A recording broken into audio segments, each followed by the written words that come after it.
going on today, guys?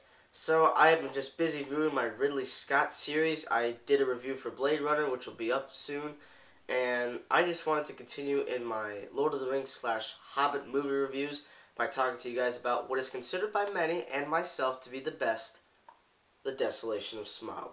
This film was directed once again by masterclass maker Peter Jackson, and once again stars Martin Freeman as Bilbo Baggins, the shy, meek hobbit who is now joining the dwarves on their quest for Erebor, and also co-stars Ian McKellen as the wizard Gandalf as he continues to help them in their quest. Just quite simply, this is my favorite movie in the Hobbit trilogy. I really, really enjoy The Desolation of Smaug. I actually think it's a great movie. You know, also at the same time, we're also introduced to Legolas, who is played by Orlando Bloom. And then we have the other character played by Evengeline Lilly, who I just think was kind of awkward. I mean, she was interesting as a badass female character, to which I can definitely understand was pretty interesting to bring to a series that is just full of only men fighting. I thought she added something very cool, very feministic. You know, I also really like the evolution of Bilbo himself, played by Martin Freeman, as always. He's just awesome. And I really enjoyed how his character began to not only evolve physically within fights, because he's now able to fight off people with swords and those spiders. I'm not a big fan of spiders.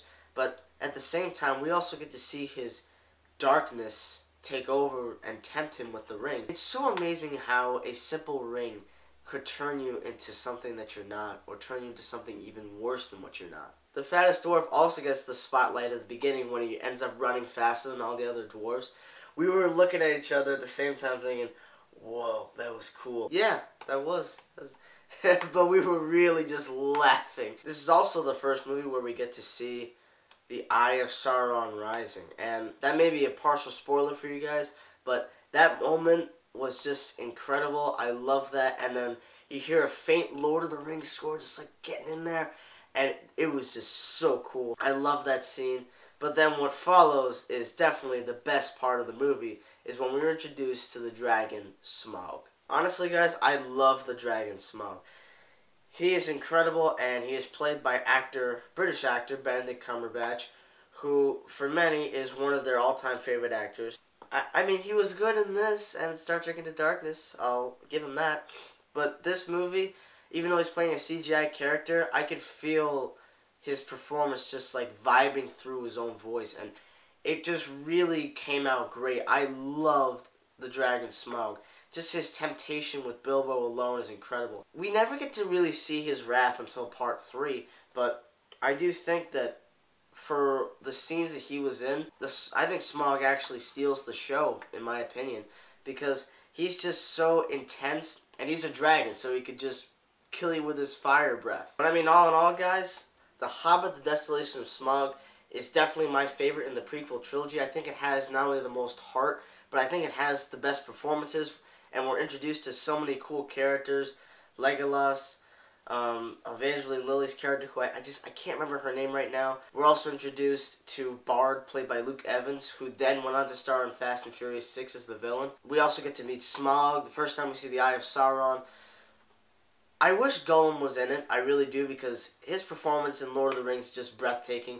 And in The Hobbit Part 1, I'm just so glad he was in there with that little tidbit. That was the best part of the movie for me. And I wish that he was in this movie. He sadly isn't, but that didn't detract away from how much I really enjoyed this movie. I thought the performances were really nice.